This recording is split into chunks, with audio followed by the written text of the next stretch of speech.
اب بہت بڑے صحابی رسول گزرے ہیں، سعد ابن معاذ رضی اللہ تعالیٰ بہت بڑے صحابی رسول گزرے. بڑا لمبا واقعہ ہے، دو باتیں بتا کر بات کو ختم کر دیتا ہوں. رسول اللہ صلی اللہ علیہ وسلم ایک مرتبہ مجلس میں حضرات صحابہ کرام کو وعظ و نصیحت کر رہے تھے، تو اللہ کے رسول صلی اللہ علیہ وسلم کی نظر حضرت سعد ابن معاذ رضی اللہ تعالی عنہ کے ہاتھوں پر پڑ گئی. کہاں پڑ گئی؟ ارے بولو بھائی، کہاں پڑ گئی؟ اللہ کے رسول کی نظر سعد ابن معاذ رضی اللہ تعالی عنہ کے ہاتھوں کے اوپر پڑ گئی. دیکھا کہ سعد ابن معاذ رضی اللہ تعالی عنہ کے ہاتھ بہت زیادہ سخت ہو چکے ہیں، بہت زیادہ سخت ہو چکے ہیں. تو اللہ کے رسول صلی اللہ علیہ وسلم نے حضرت سعد ابن معاذ کو بلایا، پوچھا، اے سعد ابن معاذ، تمہارے ہاتھ اتنے زیادہ سخت ہو چکے ہیں، کیا بات ہے، کیا معاملہ ہے؟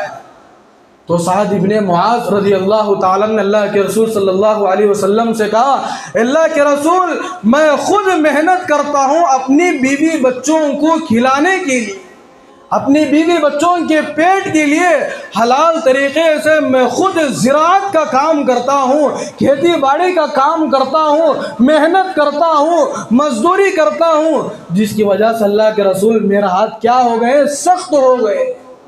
چنانچہ اللہ کے رسول صلی اللہ علیہ وسلم نے سعد ابن معاذ رضی اللہ تعالی عنہ کے ہاتھ کو قریب لیتے ہیں.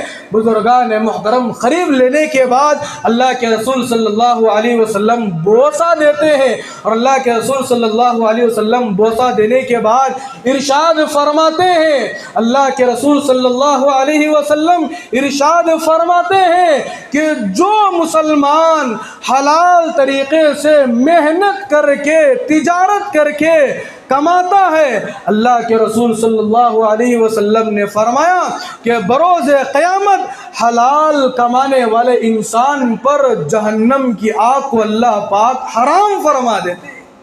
سعد ابن معاذ محنت کر رہے ہیں، ان کے ہاتھ سخت ہو چکے ہیں، لیکن اللہ کے نبی نے فرمایا کہ تم محنت کرو، حلال طریقے سے کماؤ، حلال طریقے سے کھاؤ. اس لیے کہ جو آدمی حلال کماتا ہے حلال میں برکت ہوتی ہے. جو آدمی حلال کماتا ہے اللہ پاک مرتے دم تک کسی کا اس کے اوپر قرض نہیں رکھتے. جو آدمی حلال طریقے سے کماتا ہے اس کی روزی کے اندر برکت ہوتی ہے. جو آدمی حلال طریقے سے کماتا ہے اللہ پاک حرام سے اس کو بچاتے ہیں. جو آدمی حلال سے کماتا ہے، اپنی بیوی بچوں کو حلال غذا کماتا ہے، اللہ پاک مرتے دم تک اس مسلمان کو کسی کے سامنے ہاتھ پھیلانے کے لیے محتاج نہیں بناتے. اسی لیے میں اکثر کہا کرتا ہوں بزرگان محترم، ہم اللہ کے محتاج بن جائے، یہ بندوں کے محتاج نہ بنے. کسی چیز کی ضرورت پڑ رہی ہے، آئیے، اللہ کا دربار کھلا ہوا ہے. کسی بھی چیز کی ضرورت پڑ رہی ہے اللہ سے مانگیں گے کہ اللہ پاک ہم کو نہیں دیں گے. اسی لیے اللہ پاک فرماتے ہیں کہ زمین میں جو کچھ چیزیں تم حلال چیزیں کھانا ہے، یہ میرے اور آپ کے لیے نہیں بلکہ تمام رسولوں کے لیے بھی یہ پیغام ہے. اللہ پاک پارہ نمبر 18 قد افلح سورۃ المؤمنون آیت نمبر 50 کے اندر اللہ پاک ارشاد فرماتے ہیں، یا ایھا الرسل کلوا من الطیبات واعملوا صالحا.